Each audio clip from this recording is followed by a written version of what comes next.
Commander Jake Murphy stood on the bridge of the UNS Horizon, watching the massive Krexian battleships on his screen. The alien vessels were bigger than anything humans had built. Their dark metal hulls bristled with weapons. Jake felt sweat on his forehead. He was supposed to make peace with these creatures. Ambassador Lisa Wong stood beside him. She looked calm, but Jake knew her well. She was worried too. The Krexians had asked for this meeting. No one knew why. Dr. Adams, what do we know about their culture? Lisa asked. Dr. Peter Adams adjusted his glasses. He had studied the Krexians for years. They value strength above all else. War is their religion. Peace is weakness to them. The main screen flickered. A huge alien face appeared. Zorthak, the Krexian commander. His face looked like a mix between a lizard and a wolf. 4 red eyes glowed with anger. Sharp teeth filled his mouth. Humans. Zorthak's voice boomed through the speakers. We have watched you for 50 years. You are weak. You run from every fight. You talk and talk instead of fighting. Lisa stepped forward. We believe words can solve problems that weapons cannot. Why fight when we can be friends? Zorthak laughed. It sounded like rocks grinding together. Friends? We do not make friends with prey. Today we test your strength. We attack your colony world Newfield. Defend it, if you can. The screen went black. Jake felt his stomach drop. Sir, they're moving. Toward Newfield, the weapons officer reported. 15 battleships. They'll arrive in 6 hours. Lisa turned to Jake. Send word to Newfield. Begin evacuation immediately. All civilians to the shelters and transport ships. Jake stared at her. We're not fighting back? Not yet, Lisa said. Evacuate first. Save lives. 6 hours later, Jake watched the attack on Newfield. The Krexian ships fired their weapons. Buildings exploded, but the streets were empty. Every human was safely away. No one died. Zorthak's face appeared on screen again. Where is your army? Where are your weapons? You run like children afraid of the dark. We protect our people, Lisa replied. Fighting causes death. We choose life. Then you choose slavery, Zorthak snarled. Prepare your worlds for conquest. The Krexian Empire will own you all. The connection ended. The bridge was silent. Jake looked at Lisa. Did we just lose without a fight? We saved thousands of lives, she said. That's winning to me. But Jake saw something in her eyes. Something that looked like sadness. Maybe regret. Later in his quarters, Jake called his sister Mary. She lived on Earth. Jake, the news shows Krexians attacking Newfield. Are you safe? We're fine. We evacuated everyone. You didn't fight back? Jake paused. No, we didn't. Why not? Good question, Jake thought. Why didn't humans fight anymore? He remembered history class. Humans used to fight all the time. Wars that killed millions. Nuclear weapons that almost destroyed Earth. That was centuries ago. Now humans were peaceful. Everyone knew that. We don't do war anymore, Mary. We're better than that. After the call, Jake sat alone. He thought about his grandfather. The old man had been a soldier once, back when humans still fought wars. Jake remembered stories about battles and weapons. His grandfather never liked talking about it. War changes you, grandfather would say. It makes you forget what you're fighting for. Jake understood now. Humans had learned their lesson. They chose peace because they knew what war really meant. 3 days passed. The Krexians attacked 2 more human worlds. Each time, humans evacuated. No one died. But humans lost their homes, their buildings, their cities. Other alien species watched with confusion. The Zentari ambassador called Lisa. Why don't you fight? The Zentari asked. You have ships. You have weapons. We've seen them. Yes, we have weapons, Lisa admitted, but we choose not to use them. The Krexians think you're weak. Other species are starting to think the same. Lisa sighed. Let them think that. Jake overheard this conversation. It made him angry. Humans weren't weak. Were they? That night, Jake had a dream. He was in a battle. Lasers and missiles filled the air. Ships exploded all around him. He woke up sweating. The dream felt real, like a memory. But Jake had never been in battle. He got up and looked at old military files. Humans had designed amazing weapons. Ships that could destroy planets, soldiers trained to perfection, but all of it was locked away, hidden. Why? Jake whispered to himself. The next day brought worse news. The Crexians were gathering a massive fleet. They planned to attack Earth itself. Lisa called an emergency meeting. Jake, Dr. Adams, and all senior officers attended. Options? Lisa asked. We evacuate Earth, someone suggested. That's impossible. Billions of people, Jake said. We could surrender, another officer said.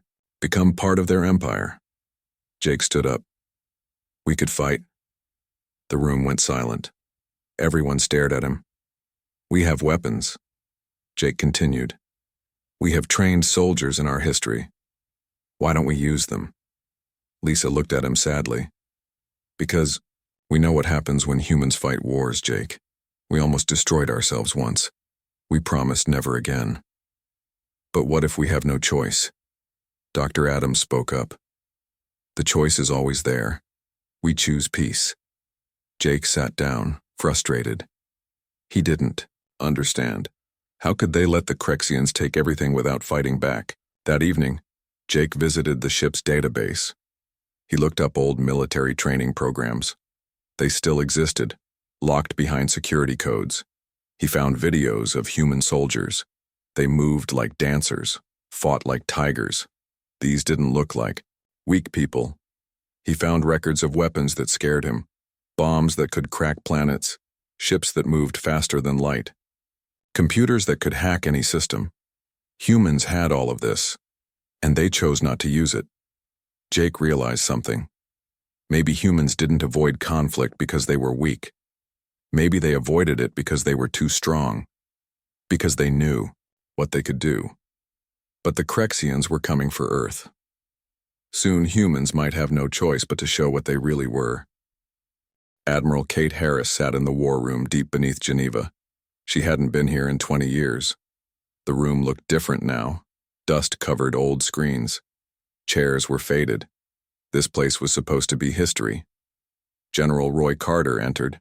His uniform was fresh, but his face looked tired. Admiral, all division heads are here. Kate nodded. Around the table sat people she hadn't seen in decades. Military leaders who had become farmers, teachers, doctors. War had ended so long ago that soldiers found other jobs. Captain Ben Foster was the youngest. He commanded the only active military ship, the UNS Shadow. It was built for spying, not fighting. Dr. Helen Price, the historian, spread old papers on the table. I've studied our military records. We had incredible power once. Had, someone muttered. Past tense. Kate stood up. The Crexians are coming, to Earth. 30 battleships, they arrive in 1 week. The room went silent. How do we stop them? Roy asked. We don't, someone said. We evacuate what we can. Hide the rest. Kate shook her head. We can't evacuate billions. And where would they go? Ben spoke up. What about fighting? Everyone stared at him. Fighting was a word from history books. Still have weapons, Ben continued. Old stockpiles, hidden military bases. Helen pulled out an old map.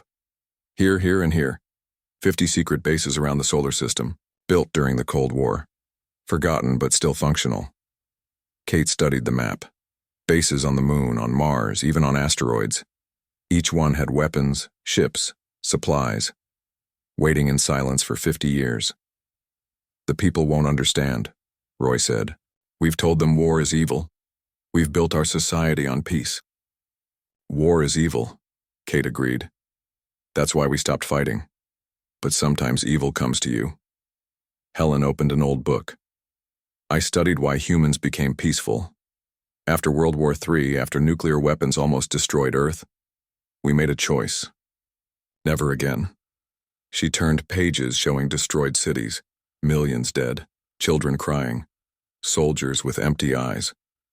We learned that war changes everything it touches. Winners become losers.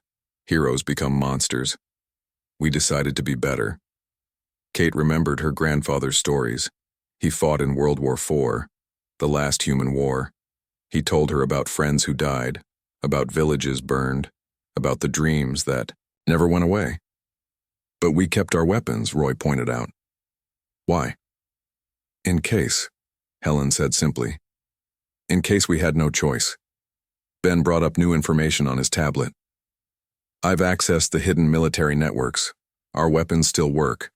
Ships are in storage. Soldiers are living normal lives, but their training is still there. Kate looked around the room. If we fight, we become what we feared. If we don't fight, we cease to exist. The debate lasted hours. Some wanted to surrender. Others wanted to run and hide.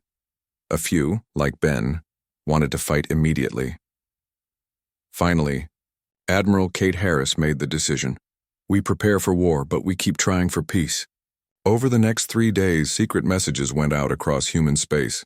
Old factories hummed to life. Hidden shipyards opened. Weapons were pulled from storage. Jake Murphy's complication came when Captain Ben Foster contacted the UNS Horizon. Commander, Murphy? You're needed on Earth. Why? I'm a diplomat, not a soldier.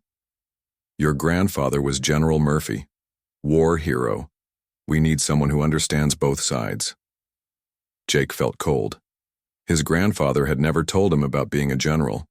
On Earth, Jake entered a massive underground complex. Thousands of people worked on computers, fixing weapons, preparing ships. It looked like the war movies he'd seen as a child.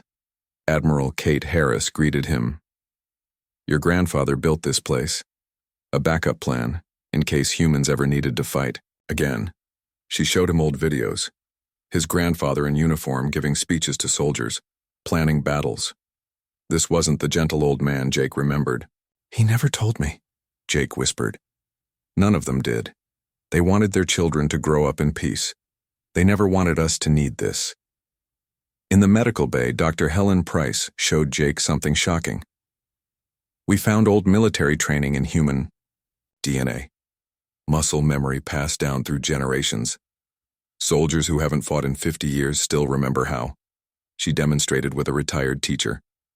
When given a weapon, his hands moved automatically. Loading, aiming, firing. His body remembered what his mind had forgotten. General Roy Carter organized training camps. People who had never seen a gun learned quickly.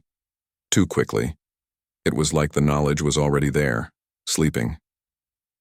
Meanwhile, on the diplomatic ship, Ambassador Lisa Wong tried one last time to contact the Crexians. Zorthak, please, we don't want war. We can share the galaxy peacefully. The aliens' laugh boomed through speakers. You had your chance. Now we take what we want. You don't understand what you're starting. I understand perfectly. Humans are weak. You've proven it repeatedly. Lisa felt something cold in her stomach. We're not weak. We're careful. Same thing, Zorthak snarled. When we reach Earth, you'll see the difference. Captain Ben Foster monitored alien communications. Admiral, they're not just coming for Earth. They plan to enslave all human worlds. They think we'll surrender immediately. Kate nodded. Then we let them keep thinking that, right up until we don't. The week passed quickly. Human military transformation was shocking. Empty bases filled with soldiers, old ships powered up. Training exercises ran constantly. Jake worked with both the military and diplomatic teams. He saw the change in people's eyes. The gentleness faded. Something older, harder took its place. He visited his sister Mary on Earth. The news says aliens are coming to attack, she said. Yes. Will we evacuate? Jake hesitated. Some people will. Others will stay and fight. Mary looked shocked. Fight? Humans don't fight anymore. Maybe we do.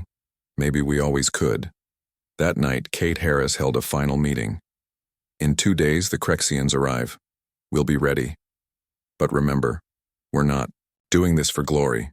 We're not doing this for revenge. We're doing this to survive. She looked around the room. Soldiers who had been teachers, doctors, farmers, people who had lived peaceful lives for decades. Your grandparents fought so you wouldn't have to. But sometimes history repeats itself. Sometimes the weapons we hoped never to use become necessary. Roy stood up. All units are at full combat readiness. Hidden bases are online. Our fleet is ready. Ben added. The Crexians still think we're defenseless. They're wrong. Helen closed her history books. War changes us, but sometimes not fighting changes us more. Sometimes the only way to protect peace is to prepare for war. Admiral, Kate Harris looked out the window at Earth. Cities glowed softly in the night. Billions of people going about their lives not knowing how close war had come. Signal all units, she said. Operation Awakening begins now. Across human space, military bases went to full alert.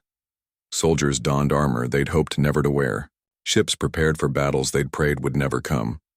Jake Murphy stood on the UNS Horizon's bridge, watching Earth grow larger on the screen. In 2 days, the Crexians would arrive. In 2 days, humanity would discover if peace through strength was just a dream, or if it could become reality. Lisa Wong sat in her quarters, praying for a miracle. But for the first time in her career, she was also praying that if war came, humans would remember how to win. Marshal Alex Turner reviewed the war room displays. 2 weeks had passed since the first Crexian attack. The aliens had regrouped and returned with triple their forces. This time, they knew humans could fight. Status report, Alex said. Colonel, Maria Santos pointed to the tactical map. Crexian forces have positions on 12 worlds. They dug in this time, learning from their mistakes. Captain Frank Davis, now commanding all fighter wings, added, Sir, they adapted their shields against our cyber attacks. It's going to be a real war now. Commander Steve Johnson pulled up computer models. The good news is we've had 50 years to develop weapons they can't imagine. The bad news is we have to use them. Alex nodded. Humans had spent centuries avoiding war. Now they would show the galaxy what happens when humans fight without restraint. Begin Operation Thunder. Across human space, advanced weapons systems activated. Ships that existed only in secured files launched from hidden facilities. Soldiers equipped with technology that seemed like magic to other species. Colonel Dan Mitchell led special forces against Crexian strongholds. His teams used weapons that bent space around them, guns that fired through dimensions, armor that shifted between solid and energy. Mitchell to command, the Crexians are using tunneling tactics on Europa. Permission to use quantum charges? Permission granted. Dan watched his demolition expert prepare the weapon. It would collapse the tunnel system into itself, creating a pocket of twisted space, no way to escape. Clean, surgical, terrifying. The Crexians screamed on all frequencies as their defensive positions folded in on themselves. Other alien species monitoring the battle fell silent. This was warfare beyond their understanding. Captain Susan Bell coordinated psychological warfare. Human AI analyzed Crexian culture, finding weaknesses in their warrior pride. Sir, we've identified key Crexian commanders. If we eliminate them in specific patterns, we can trigger cultural responses that will divide their forces. Marshal Alex approved the plan. Across battlefields, human snipers and assault teams targeted not just any Crexian leaders, but specific ones. Each death calculated to cause maximum disruption to Crexian command structure. It worked. Crexian units began fighting among themselves for dominance. Their rigid hierarchy crumbled when senior commanders fell. On Earth, General Roy Carter protected civilian populations. Crexian ground forces had taken parts of major cities. Roy implemented urban warfare tactics humans had hoped never to use. Remember, civilians always come first, he told his troops. We know these streets better than they do. Use that advantage. Human forces moved through cities like ghosts, underground tunnels, building-to-building passages. Citizens helped, pointing out alien positions providing intelligence. Maria Santos personally led operations in New York. Crexian forces held Manhattan, using skyscrapers as fortresses. Team 1 advanced through the subway tunnels. Team 2 take positions on adjacent buildings. We surround them, then offer surrender. The Crexians refused surrender. They charged into carefully prepared ambushes. Human weapons cut through their ranks with precision too perfect for traditional firearms. In space, Captain Frank Davis commanded experimental fighter craft, ships that could split into multiple units, reform at will, and phase shift through solid matter. Gold Squadron hit their capital ships from below. Blue Squadron phased through their shields and attacked the cores directly. Crexian battleships, designed for conventional warfare, had no defense against fighters that appeared inside their own hulls. Explosions bloomed throughout their fleet. "Sir, Crexian Admiral Vorthak is requesting parley," his communications officer reported. Denied. They chose this level of war. The campaign continued. Human forces unveiled technology that seemed impossible. Gravity weapons that crushed enemy formations. Time distortion fields that aged targets centuries in seconds. Biological agents that only affected Crexian physiology. Jake Murphy worked with the diplomatic corps, but now carried real authority. When he spoke, Crexians knew humans meant business. "Your empire pushed us to war," he told captured Crexian commanders. "Now you see what human war really looks like." "This is not war," one Crexian spat. "This is science fiction." Jake smiled, coldly. "To you, maybe. To us, it's technology we hoped never to use." War changed the humans, too. Civilian scientists worked around the clock, developing new weapons daily. Factories that had produced consumer goods now churned out military hardware. By the third week, Crexian resistance began to crumble. Their forces retreated from outer colonies, pulling back to defend their core worlds. Marshal Alex Turner held a strategy meeting. "They're consolidating, classic defensive move." "Sir, we've intercepted communications," Steve Johnson reported. "The Crexian Empire is calling in. Allies. The Thorak clans and the Varian Dominion are sending fleets. How many ships total? Combined with Crexian forces, nearly 200 warships." The room fell silent. Even with advanced technology, those were overwhelming numbers. Admiral Kate Harris joined the meeting. "Do we have assets to counter that?" Alex brought up classified files.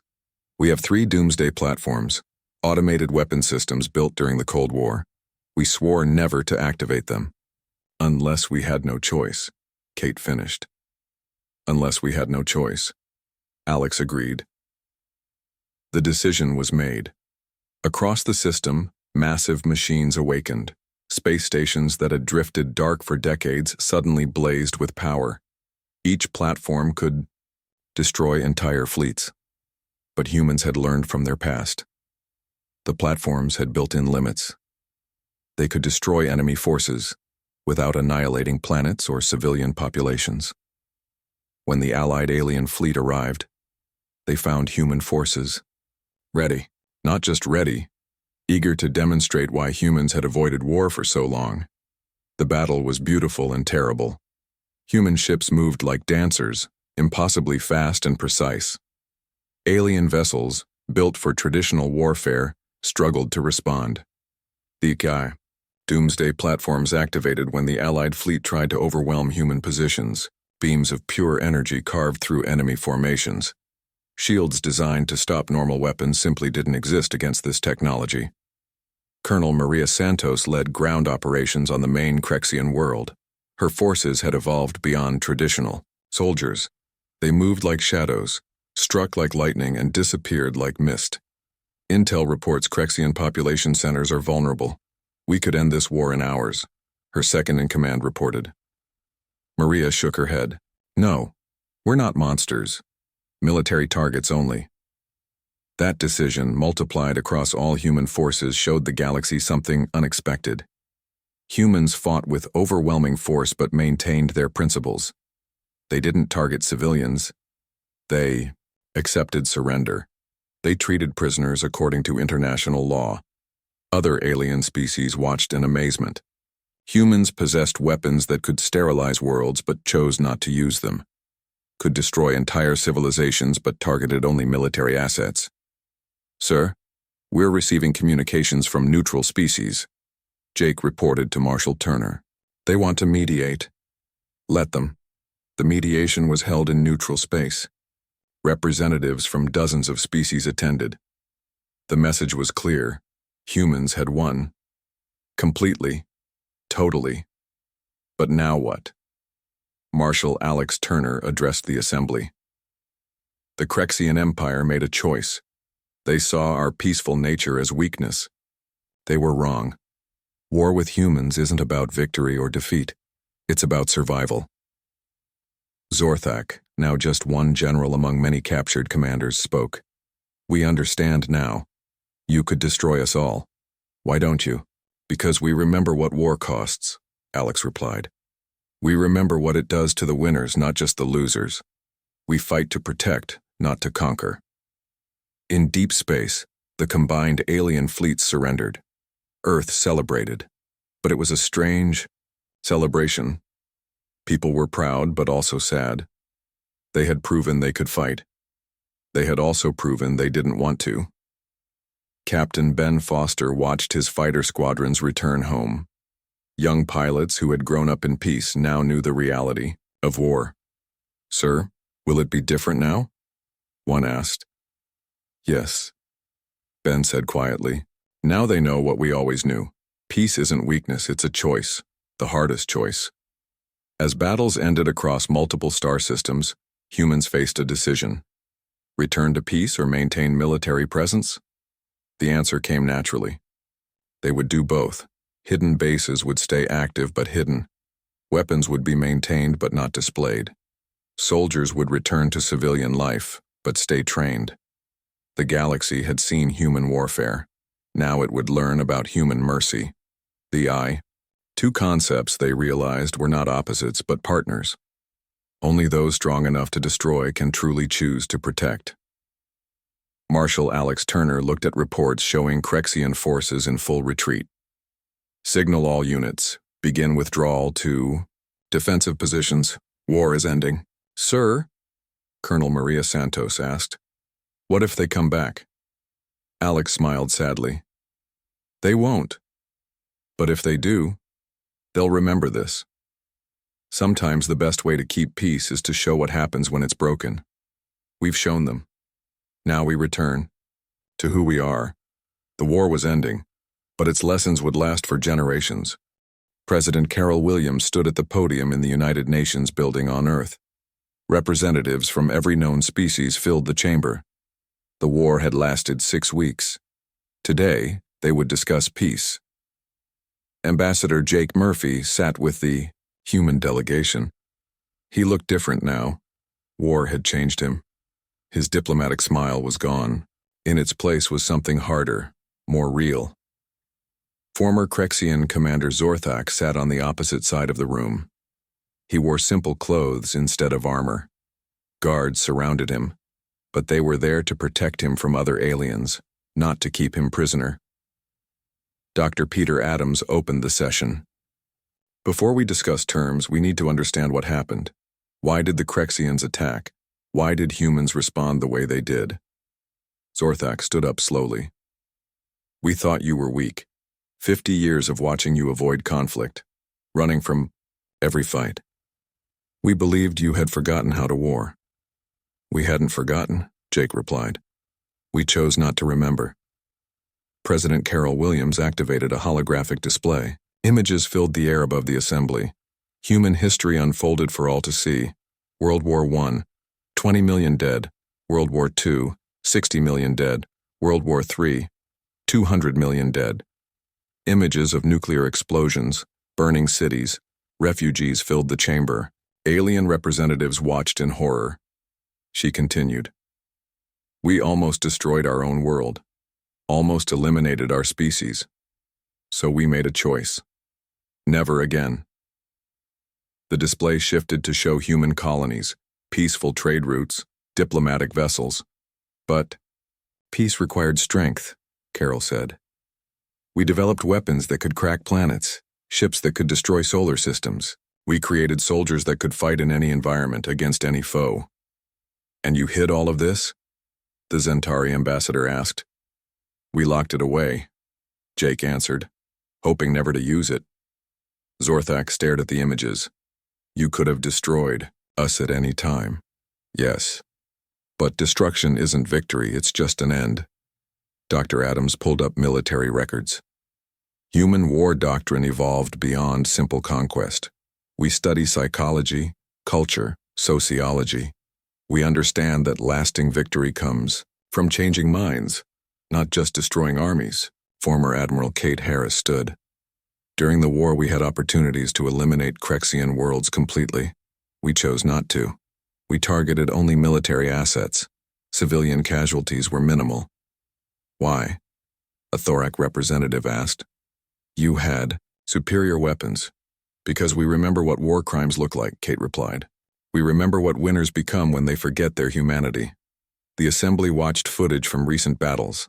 Human soldiers offering medical aid to wounded Crexians, evacuation of enemy civilians before attacks, strict adherence to rules of engagement. President Williams addressed the room. The Crexian Empire will make reparations, but limited ones. They will serve a brief period of restriction. Their military will be reduced, not eliminated. You're not conquering them? An alien diplomat asked, surprised. Conquest breeds resentment. Resentment breeds future wars. We want peace, not future enemies, Zorthak spoke again. I don't understand. You defeated us totally, why show mercy? Jake looked at him. Because we remember what it feels like to be defeated, to lose everything, to fear for your future. We've been there. We don't want to create more of us. The negotiations continued for hours. Terms were established. The Crexian Empire would reduce its military by 50%. They would establish diplomatic relations with humans. They would compensate damaged human colonies. Most importantly, they would send representatives to Earth to study human history, to understand why humans chose peace and why they kept weapons. Former General Roy Carter spoke to the assembly. Military, strength without wisdom is destruction. Wisdom without strength is helplessness. Humans learn to balance both. As the session neared its end, something unexpected happened. The Zentari ambassador stood. We request permission to study human diplomatic and military practices. We want to understand this balance.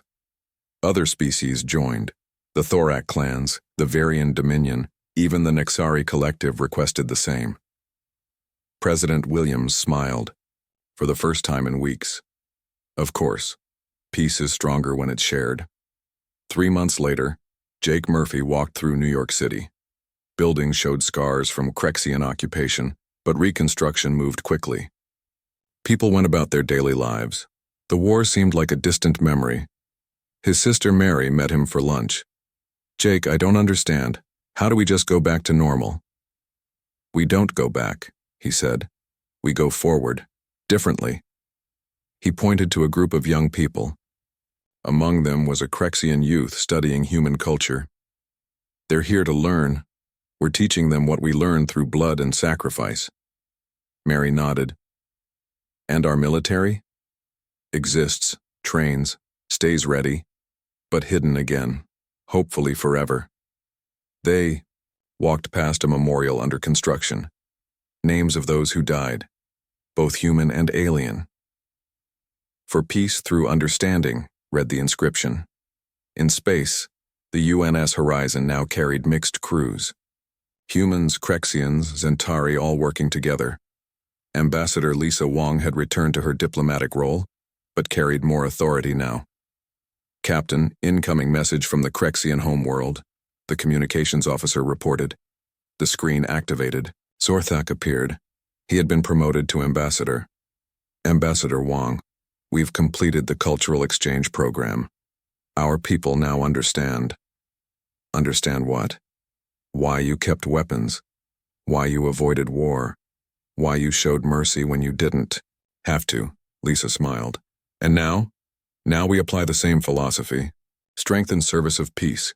Never the other way around. On Earth, Colonel Dan Mitchell returned to his farm in Montana. His wife Sarah watched him work the fields. "You're different," she said. "We all are. War changes everyone it touches. Even winners. Will it happen again?" Dan looked toward the mountains. Secret military installations hummed beneath them, ready but silent. Maybe. Probably not. The galaxy learned what happens when humans fight. But more importantly, they learned why we don't want to. Captain Ben Foster continued training fighter pilots, young recruits eager to protect human worlds. But the training emphasized restraint as much as aggression. "Remember," he told new pilots, "weapons determine what's possible. Wisdom determines what's done. Always choose wisdom." In deep space, alien species began adopting human models. Strong military forces trained for defense, not conquest. Diplomatic corps given real authority. Peace favored over war, but with the strength to enforce it. Dr. Helen Price, the historian, compiled her experiences into a galaxy-wide text. The Human Paradox: How to Keep Peace by Preparing for War. "The key," she wrote, "is not in the weapons we build, but in our decision not to use them unless absolutely necessary. Power without restraint is tyranny. Restraint without power is weakness. The combination of both, guided by wisdom gained through painful experience, creates lasting peace." 5 years after the war, Earth hosted the first Galactic Unity Conference. Representatives from 50 species attended. Former enemies, now allies. President Carol Williams gave the opening address. "We learned that peace isn't the absence of conflict. It's the presence of understanding. We kept weapons not to threaten but to protect. We avoided war not from weakness, but from knowledge of its true cost." Jake Murphy stood beside Zorthak, both now friends and colleagues. "The galaxy is safer now," Jake said, "because humans showed what war really looks like." Zorthak agreed. "And then showed what peace could be." They looked out at representatives from dozens of worlds, species that once feared each other now working together. Military forces coordinated for defense, not aggression. Diplomatic solutions preferred, backed by the quiet strength that made negotiation meaningful. "Will it last?" Zorthak asked. "As long as we remember," Jake replied. "As long as we teach our children what war costs and why peace matters. As long as we stay strong enough to choose." In the depths of space, human defense systems remained active but hidden. Ships patrolled silently, soldiers trained constantly, weapons stayed ready, all hoping never to be used again, but ready if needed. Because sometimes the only way to prevent war is to remember how to fight one. The only way to protect peace is to understand its price. And sometimes, the strongest message is sent not by displaying weapons, but by choosing not to use them. The galaxy had learned. War with humans was possible, but far better was peace with them. Strength respected, wisdom admired, restraint valued above all. In his final entry, Marshal Alex Turner summarized the experience. "We didn't want this war. We prepared for it anyway. We won it completely. We ended it mercifully. Future generations will judge our success not by battles won, but by wars prevented." The memorial on Earth grew larger each year, not with new names but with messages from grateful species, testimonies from former enemies, thanks from worlds that learned peace through human example, and in human space, life continued. People worked, loved, built, and dreamed, always aware that somewhere, quiet guardians stood ready to defend what they had built, hoping every day that such defense would never be needed, but prepared just in case, because humans had learned. The hard way, war was sometimes necessary, but peace was always preferable, and the key to lasting peace was the strength to enforce. It combined with the wisdom to prefer negotiation. The galaxy learned, too. Why humans avoid conflict wasn't from weakness. It was from understanding what conflict really means, what it costs, and what it destroys. Colonel Dan Mitchell woke up at 4 a.m. He lived on a farm in Montana. For 20 years he had grown corn and raised cattle. This morning was different. His old military communicator buzzed. "Colonel Mitchell, this is Central Command. Report for duty immediately." Dan stared at the device. He hadn't heard those words in decades. His hands moved automatically, pulling out his old uniform from the back of the closet. It still fit. His wife, Sarah, watched him dress. "Is it time?" "Yes." She hugged him. "Come back to me." "I always do."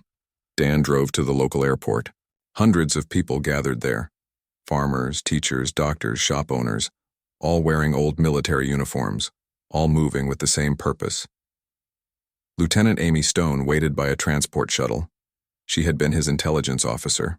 Now she taught elementary school. "Good to see you, Colonel," she said. "You too, Lieutenant.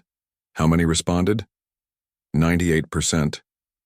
Muscle memory kicked in faster than expected. The shuttle took them to the lunar base. Dan looked around. The last time he was here, it was for training exercises. Now it buzzed with real activity. Private First Class John Baker stood at attention when Dan entered the command center. John had been a mechanic for the past 15 years. Private Baker status report. "All weapon systems operational, sir. Ships are fueled and armed. Assault teams are ready." Dan nodded. The transformation amazed him. Yesterday, these people were civilians. Today, they were soldiers again. Captain Susan Bell monitored alien communications. "Colonel, the Crexians are 6 hours out. They're sending victory messages to their home world." "What are they saying?" "That humans surrendered without fighting. That Earth will fall in hours." Dan smiled grimly. "Let them think that." Around the solar system, other bases activated. On Mars, ships emerged from underground hangars. On Jupiter's moons, defensive systems came online.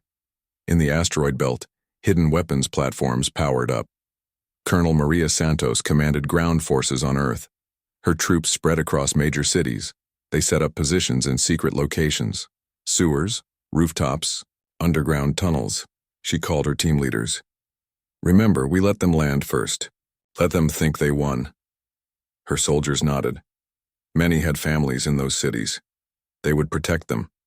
Captain Frank Davis prepared fighter squadrons. His pilots had spent years flying cargo ships. But when they climbed into military fighters, their hands found controls like coming home. "Blue Squadron, this is Falcon Leader. All systems green, ready for combat." "Copy, Falcon Leader. Red Squadron ready." "Gold Squadron ready." Jake stood on the UNS horizon with Admiral Kate Harris. They had joined the main battle group hiding behind the moon. "Admiral, our screens show the Crexian fleet," the sensor officer reported. 30 battleships. They're heading straight for Earth." Kate looked calm. "Right on schedule. Are all our pieces in place?" "Yes, ma'am. Hidden bases are ready. Ground forces positioned. Intelligence networks active." Jake watched the alien ships approach. They moved with confidence. No scouts. Ahead, no defensive formations. They expected no resistance. Ambassador Lisa Wong made one last attempt at communication. "Crexian fleet, this is Ambassador Wong. Please turn back. There's still time for peace." Zorthak's voice boomed. "Save your breath, human. By tomorrow, your species works for us. You're making a mistake. Humans make mistakes. Crexians make victories." The connection ended. Jake looked at Lisa. She seemed different, harder, determined. "It's out of our hands now," she said. On Earth, civilians watched news broadcasts. Reporters showed the alien fleet approaching. Panic started in some cities. Others remained calm, trusting their government. Mary Murphy called her brother Jake. "They're here. What happens now?" "Stay inside. Follow the emergency broadcasts. Trust that we know what we're doing." "Do you?" Jake hesitated. "Ask me tomorrow." The Crexian fleet entered Earth's atmosphere. Their ships darkened the sky over major cities. Landing protocols engaged. Troops prepared to deploy. Zorthak addressed all of Earth on open channels. "Humans, of Earth you are now property of the Crexian Empire. Resistance will result in death. Cooperation will result in slavery. Choose wisely." In hidden command centers, human leaders watched and waited. "Sir, Krexian troops are landing in New York, London, Tokyo," reported an officer. "Let them land," Admiral Kate said. "Let them think they won." Krexian soldiers marched down empty streets. They set up command posts in abandoned buildings. Their scouts reported no military presence anywhere. "This is too easy," one Krexian officer reported. "Humans are weak," his commander replied. "Take the government buildings, secure the communication centers." But something was wrong. The buildings were too empty. The streets too quiet. Like everyone knew to be somewhere else. Colonel Dan Mitchell watched through secret cameras. Krexians spread out across lunar installations. They had taken the bait. "All units, this is command. Phase 2 begins now." Around the solar system, humans acted simultaneously. Hidden doors opened in asteroid bases. Stealth ships decloaked around outer planets. Ground forces emerged from hiding. On Earth, Maria Santos's troops struck first, from sewers and tunnels. Human soldiers attacked Krexian command posts. Quick surgical strikes, then disappearing again. Krexian forces were confused. Humans were supposed to surrender. Instead, they fought with precision and knowledge of every street, every building. "We're under attack," Krexian soldiers reported. "But where are they? The sensors show nothing." In space, Captain Frank Davis led fighter squadrons against Krexian ships. Human fighters were smaller but faster. They hit and ran, never staying long enough for heavy guns to target them. "This is impossible," a Krexian commander growled. "Where did these weapons come from?" Commander Steve Johnson initiated cyber warfare from hidden computers. Human AI systems infiltrated Krexian networks. Ship controls failed. Communications jammed. Weapon systems turned on their own troops. "Sir, our systems are compromised," Krexian technicians reported. "Someone's inside our networks." The careful battle plan humans had developed activated perfectly. Each phase built on the previous one. Confusion turned to panic among Krexian forces. Admiral Kate Harris watched the results on tactical displays. "Signal all units. Begin final phase." Hidden bases revealed massive weapons. Ships emerged from underground storage. The complete human military awakened like a sleeping giant. Colonel Dan Mitchell led assault teams against lunar Krexian positions. His soldiers moved with deadly efficiency. 20 years of peace vanished as training took over. Zorthak's face appeared on emergency channels. "This is impossible. You had no army, no weapons," Admiral Kate responded coldly. "We had both. We just chose not to use them. You lied, you deceived us. We tried to keep peace, you chose war." Around Earth, Krexian forces retreated. Their ships attempted to escape atmosphere but met organized human resistance. Every escape route was blocked. Every movement predicted. Jake Murphy watched from the horizon as human ships surrounded the Krexian fleet. The battle wasn't even close. Humans had planned for decades. Krexians had planned for days. "Ambassador Wong," Jake said. "We're not what they thought we were." Lisa nodded sadly. "We're exactly what we never wanted to be again." Dr. Peter Adams monitored Krexian communications. "They're requesting talks, offering surrender." Kate Harris considered. "Patch me through to Zorthak."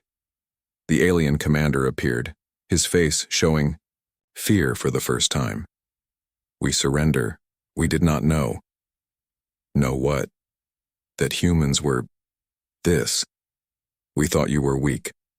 "We were wrong," Kate replied calmly. "We were never weak. We were careful. There's a difference." In 12 hours, the battle was over. Krexian forces surrendered across all human worlds. Not a single human civilian died. Krexian losses were minimal but total. Colonel Dan Mitchell stood in the aftermath looking at his soldiers. Farmers and teachers again wearing military gear. The change was complete. Humans had remembered what they were capable of. "Will we go back to peace now?" someone asked. Dan looked at Earth, shining peacefully in space. "That depends on whether the galaxy learns the lesson. We avoided conflict for reasons. Now they know what those reasons were. Captain Ben Foster docked the UNS Shadow. Young soldiers gathered around, having seen their first battle. "Sir, how do we forget this? How do we become peaceful again?" Ben thought carefully. "We don't forget. We remember why we stopped fighting. But now the galaxy knows we could fight. Sometimes that's enough to keep the peace." As damage reports came in, one thing was clear. Humans had won not just with weapons, but with planning. 50 years of preparing for a war they hoped would never come. Technology improved in secret. Soldiers trained in their spare time. Every citizen played their part. The awakening was complete. The galaxy had seen what humans really were when pushed. Now everyone would learn if peace was possible when fear and respect balanced with understanding.